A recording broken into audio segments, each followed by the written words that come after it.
마테오가 전한 거룩한 복음입니다.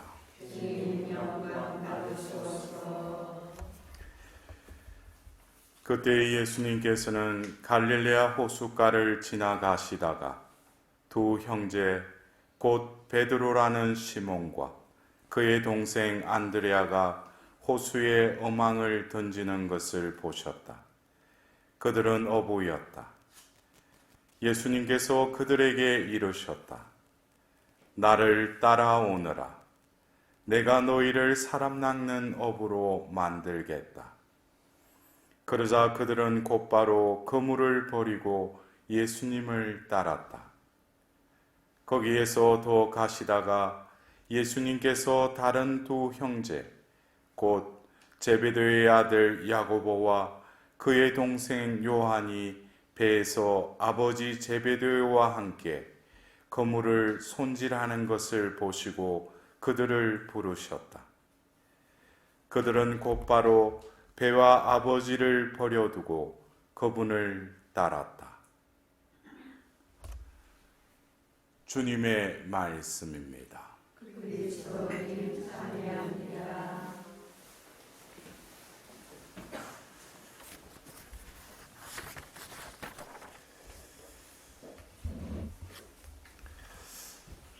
오늘 우리는 성 안드레아 사도 축일을 지내고 있습니다.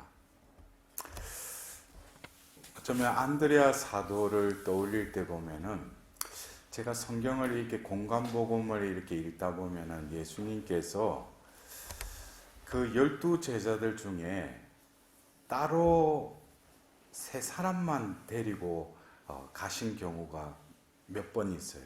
이를테면은 변모 사건 때, 또 제가 지금 정확하게 모르는데 그 세 사람이 오늘 그 복음에 그 네 사람이 부르심을 받았잖아요. 베드로, 안드레아, 그다음에 요한, 야고보. 근데 예수님이 그 따로 데려간 사람에는 이 첫 번째, 이 오늘 우리가 복음에서 들은 이 그 부르심 받은 사람들 중에 안드레아만 또 빠졌어요. 맞아요, 그러네. 근데 제가 이게 왜 예수님이 따로 데려가시는데 왜 안드레아는 빼고, 왜냐하면 부르실 때도 그 갈릴레아 호숫가에서 네 사람을 불렀잖아요. 근데 따로 데리고 갈 때는 안드레아를 빼고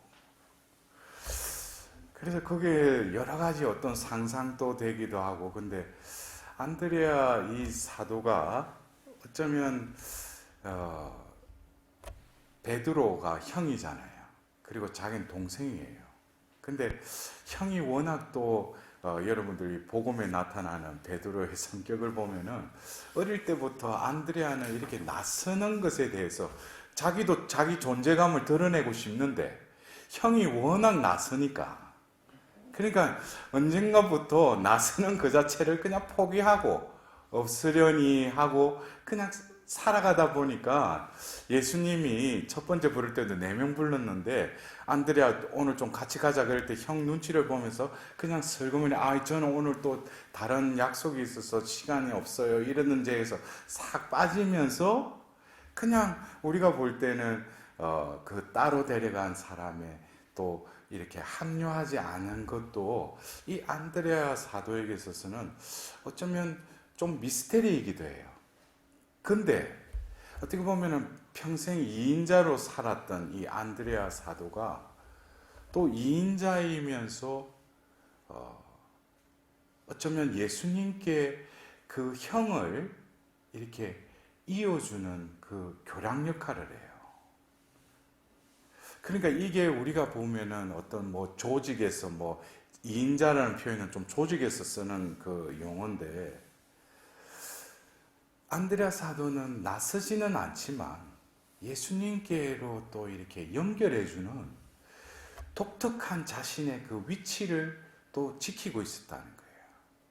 어떻게 보면 우리가 이 사도행전에서도 보면 또 안드레아와 같은 인물이 있죠. 바르나바.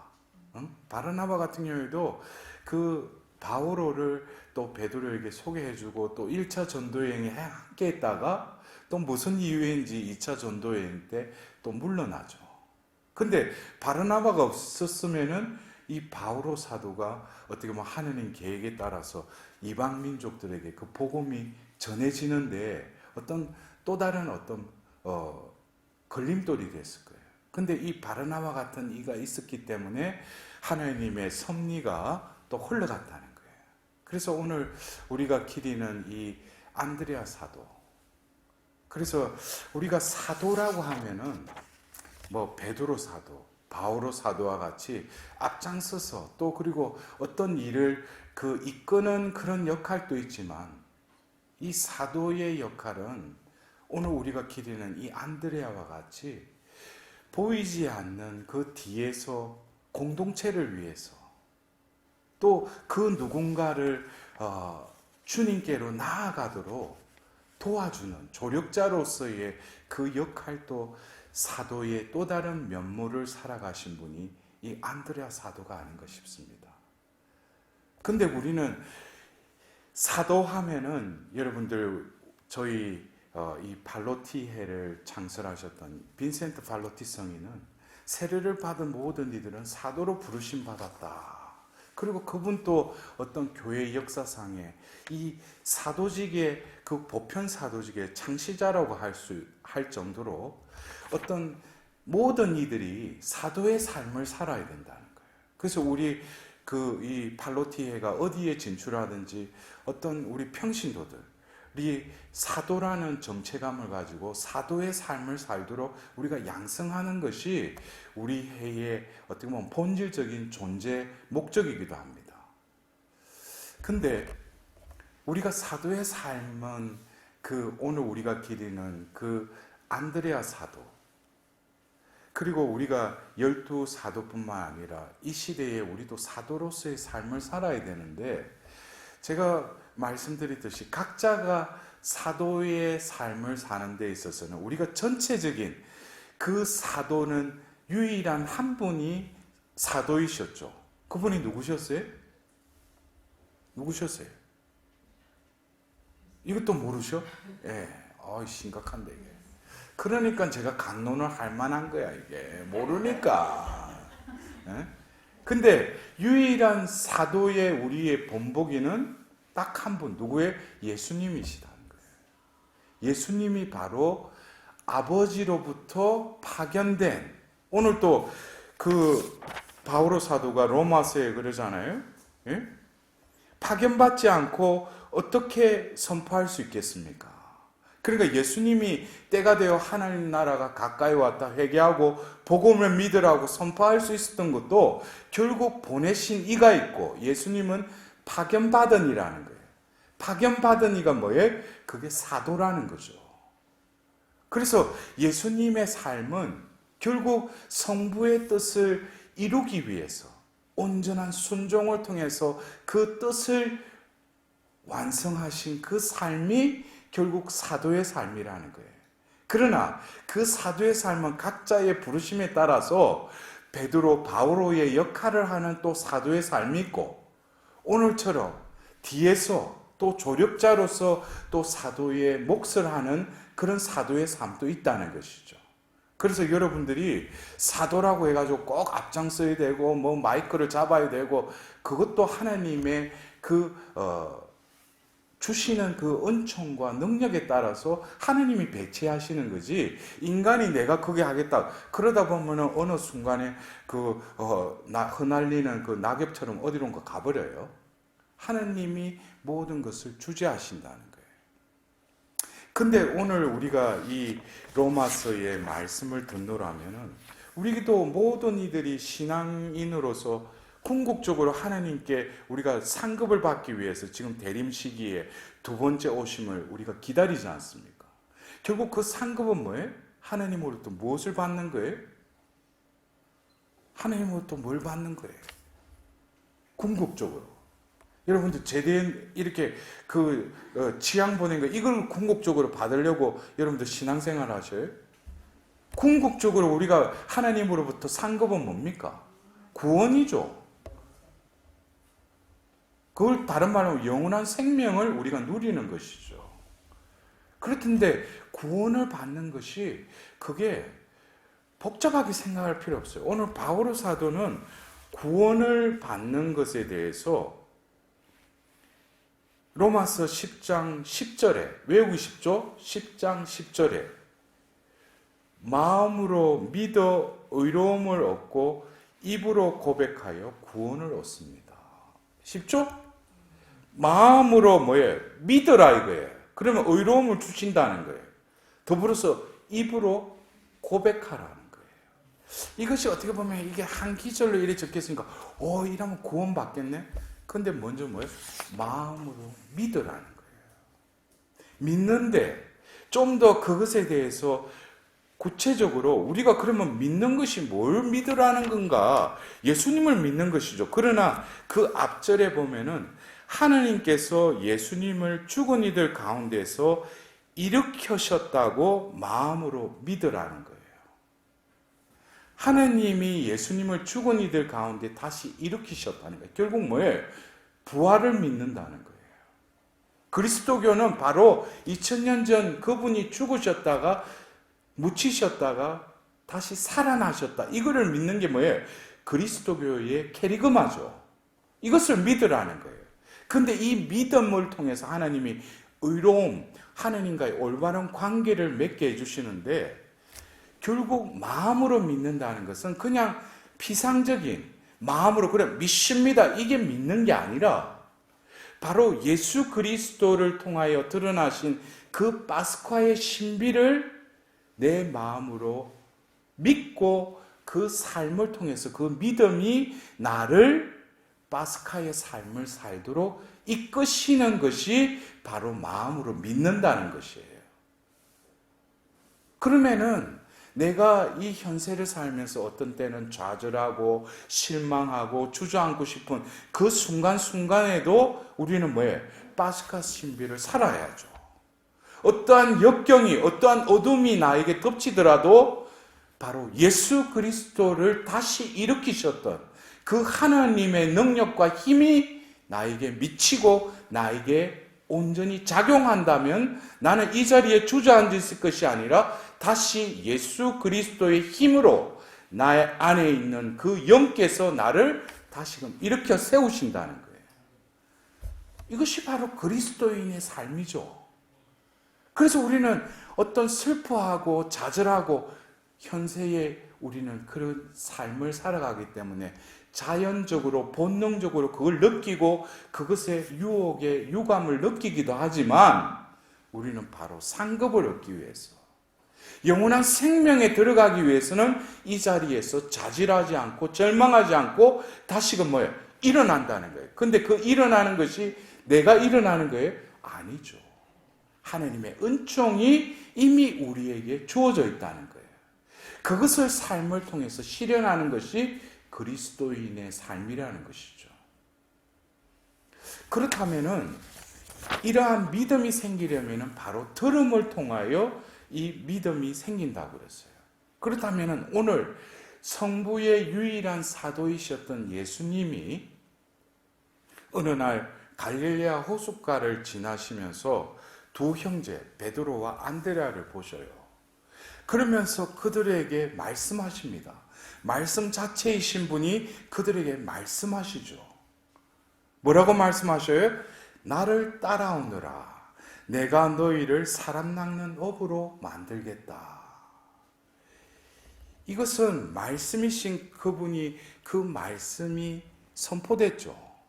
그럴 때 그 베드로와 안드레아는 그 말을 어떻게 그 말씀을 들었죠. 듣고 그들은 마음으로 씨가 뿌려진 거예요. 그러나 이 씨는 바로 싹이 돋고 줄기가 맺고 열매 맺는 게 아니죠. 과정이 있다는 거예요. 그것처럼 믿음은 결국 우리 삶에 있어서 예수님께서 밭에 뿌려진 그 씨의 비유처럼 어떤 때는 길밖일 수도 있고 어떤 때는 굳은 땅 또 가시덤불일 수도 있지만 하나님은 우리의 마음의 밭을 경작하셔서 좋은 땅으로 만드신다는 거예요. 그럴 때 우리의 믿음의 그 밭에 떨어진 그 씨앗은 이제 열매 맺게 되는데 그 과정이 필요하지 않습니까? 여러분들 분명히 예수님께서는 베드로와 안드레아뿐만 아니라 야고보와 요한에게도 나를 따라라. 궁극적으로 뭐예요? 너희를 사람 낚는 어부로 만들겠다. 만들겠다는 분은 누구셔요?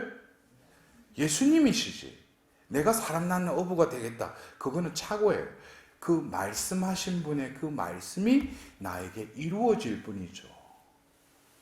근데 이것은 결국 마음으로 믿는 것을 어떻게 돼요? 입으로 고백해야 돼요. 입으로 고백한다는 것은 그냥 입으로 그냥 고백하는 것이 아니라 이것은 내 안에 그 말씀이 담기고 믿음의 끈으로 그 말씀을 부여잡고 더불어서 그 믿음은 내 입을 통해서 내가 선포하는 것이 아니라 또 다른 그리스도가 되어서 그 말씀을 선포하도록 그 은총은 나를 재촉한다는 거예요. 그러한 하나님의 은총의 순환에 순종하면서 온전히 내어 맡기는 존재가 바로 사도라는 것입니다. 그렇다면 여러분들이 구원의 삶을 살아간다는 것은 결국 사도의 삶을 2000년 전 오셨던 그 성부의 사도이셨던 그 예수님의 삶을 지금 이 자리에서 각자가 처해진 또 교회의 직분이나 위치에 따라서 바로 예수님의 삶을 사는 것이 사도의 삶인 것이죠. 그래서 제가 서두에도 말씀드렸잖아요. 안드레아 사도 같은 경우는 각자의 자기의 몫이 있었어요. 그래서 오늘 매일 미사 책에도 나오듯이 요한복음 1장 40절에서 42절에 보면은 형한테 가서 뭐라고 해요? 우리가 바라던 메시아를 만났다 그래요. 메시아를 만났다 그래요. 여러분들 이게 쉽게 나오는 고백이 아니에요.